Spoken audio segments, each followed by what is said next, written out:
Welcome into OutKick the Show. I am your fearless leader, Clay Travis. I hope all of you are having fantastic Thursdays, wherever you may be across this great country or this great land. We have got a lot to dive into. We are 2 days away from the NFL divisional round playoffs. Did you know there are only 7 games remaining in the NFL season? 4 of them this weekend, AFC and NFC championship game next weekend. And then we just have the Super Bowl. Pretty incredible to think that we are now there. And we will see exactly how that goes. Urban Meyer appears to be headed to Jacksonville. James Harden is going to Brooklyn. Where in the world is Kyrie Irving? The most expensive baseball card of all time has sold.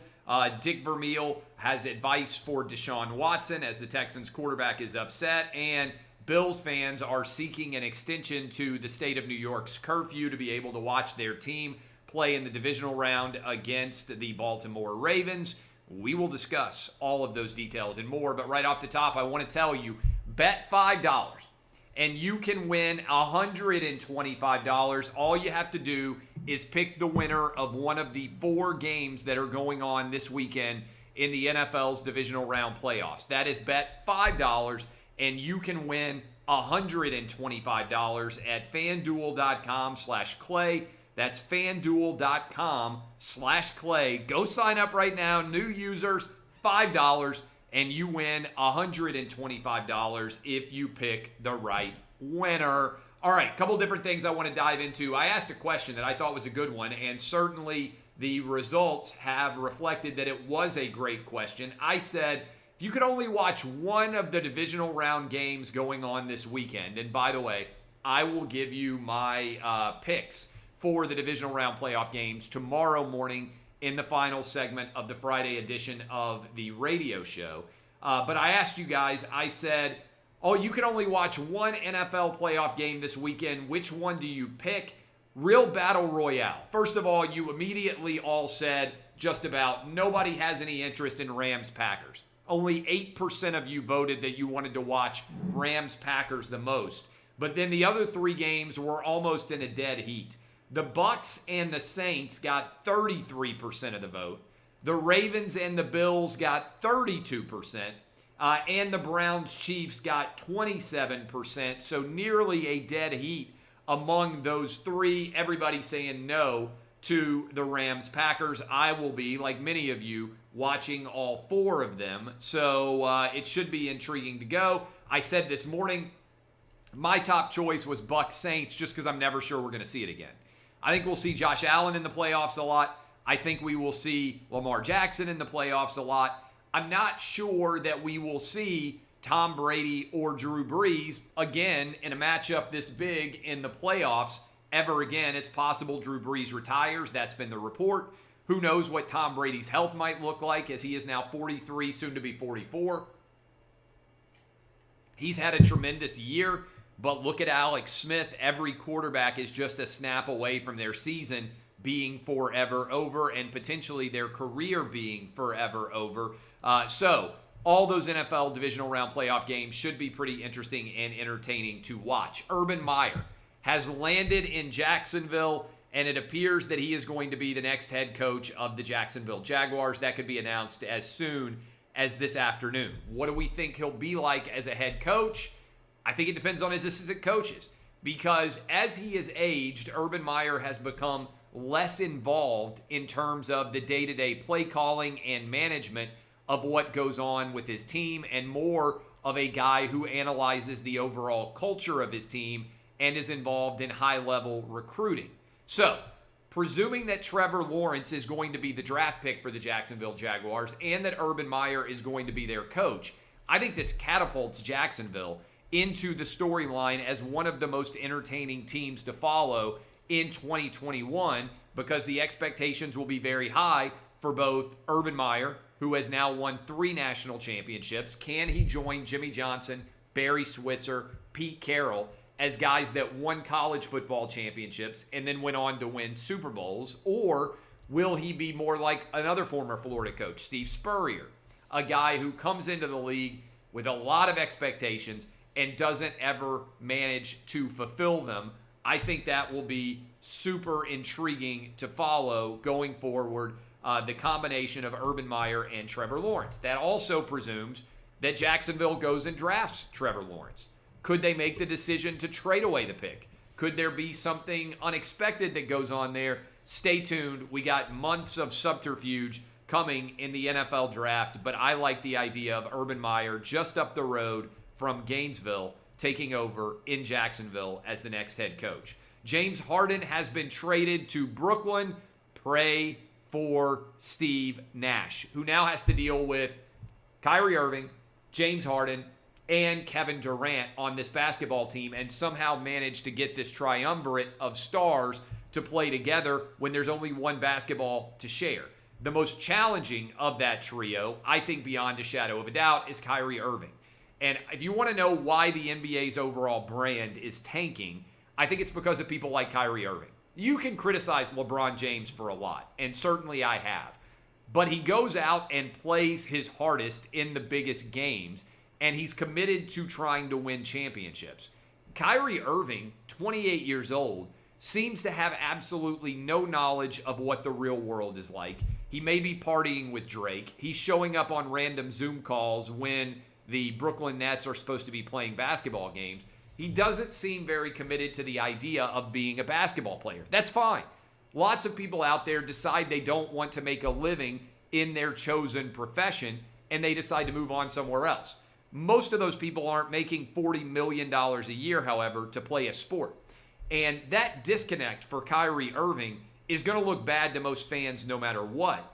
But I think it's on steroids and exacerbated to a large degree even more when we're dealing with economic uncertainty for tens of millions of people across this country. When you're not showing up for work, it's hard to get a lot of sympathy from anybody out there who either is showing up for work every day, making a lot of risks in the process and sacrifices, or doesn't even have a job. And yet Kyrie Irving, playing basketball for a living, theoretically cannot show up to play. This is why I think that Steve Nash is going to have a real challenge.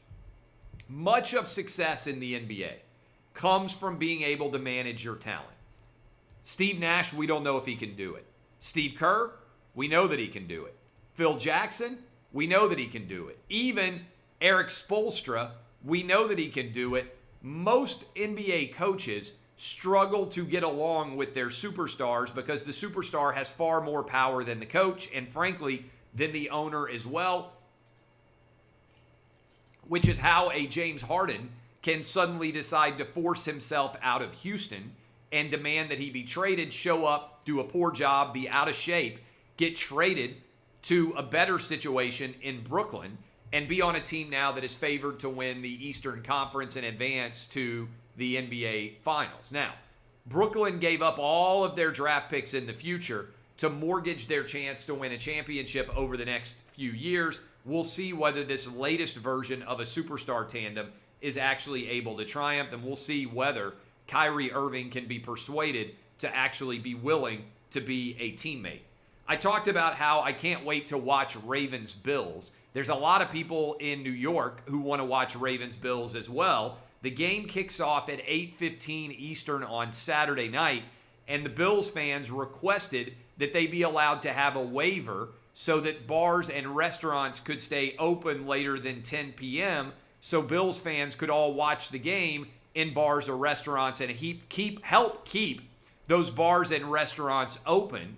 Instead of allowing that to happen, the governor of New York, Andrew Cuomo, refused to allow bars and restaurants to stay open later than 10 p.m. So bars and restaurants in New York remain on the absolute edge, if they're still able to be open, of collapsing and closing with those small businesses at any point. And let me mention this as well.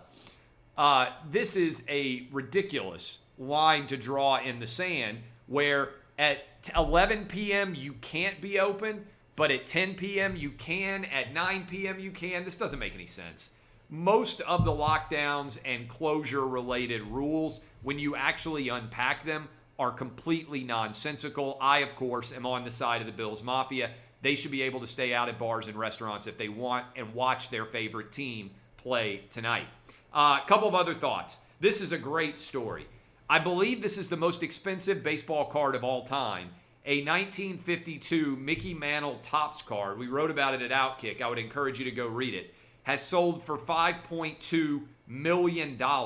One reason that 1952 card is so valuable is because Topps actually was not able to sell most of that set, and they dumped them in the ocean. The 1952 set, which features this Mickey Mantle card, which is sort of way up there alongside of the Honus Wagner card, if you're a baseball card collector, which I was back in the day, as one of the holy grail baseball cards, sold for $5.2 million, the Mickey Mantle Topps card, partly because your dad, your grandpa, they didn't save their baseball cards back in the day, and even if they did, a lot of those cards were never distributed, and according to an interesting story that we linked on OutKick, many of them were dumped at sea, which is a crazy story to follow. But as a baseball card junkie back in the day, the best card of my life will always be the 1989 Ken Griffey Jr. #1 in the 1989 Upper Deck first ever set. If you're around my age, you remember Upper Deck came out and revitalized the baseball card industry with holograms on the back, with the greatest baseball cards of all time. I still remember how incredible those cards felt compared to Topps and Donruss and Fleer, which were all three of the competing entities back in the day. And Upper Deck had the incredible gumption to take a risk and make Ken Griffey Jr. the overall #1 card in that set. And I still have that set. Still makes me smile today, you can probably see. It's valuable, nowhere near as valuable as we thought our baseball cards were going to be, because a lot of us kept them. But again, that 1952 Mickey Mantle Topps card selling for $5.2 million. Very cool story. Finally, Dick Vermeil, St. Louis Rams at the time, Super Bowl winning coach. They beat my Tennessee Titans back in the Super Bowl. And he then retired a few years later. That was Kurt Warner. That was Isaac Bruce. That was Torrey Holt. That was that team, Marshall Faulk, if you remember that era of the NFL, going up against Steve McNair, Eddie George, Kevin Dyson, that era of the Tennessee Titans. They found Dick Vermeil, TMZ did, asked him what he thought of the feud that Deshaun Watson had entered into with the Houston Texans. And Dick Vermeil said that Deshaun Watson, quote, needed to change his diaper. Now, strong words from Dick Vermeil. I do understand why Deshaun Watson wants to have a say in who his next head coach is. Given the fact that he signed a $100 million deal, I think that's eminently reasonable. But as we go forward, that will be super interesting storyline to follow. The Houston area has already lost James Harden now. What will happen with Deshaun Watson? It should be a pretty intriguing storyline, to be sure. I appreciate all of you. We got an early start for Fox Bet Live. We're going live in 30 minutes on FS1. I also want to say thank you, by the way, for the OutKick podcast, my radio show, being up 194% as it comes to downloads, which is the greatest amount of increase that I have heard of any national radio show for all of 2020.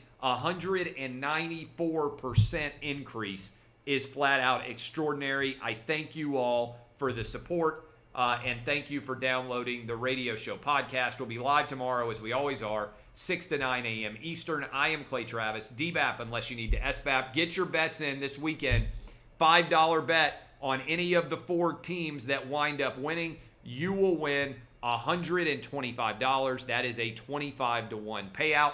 Best bet you can make based on the lines. Kansas City Chiefs, $5 bet on the Chiefs turns in to $125 if they beat the Browns. That is FanDuel.com/Clay. This has been OutKick the Show.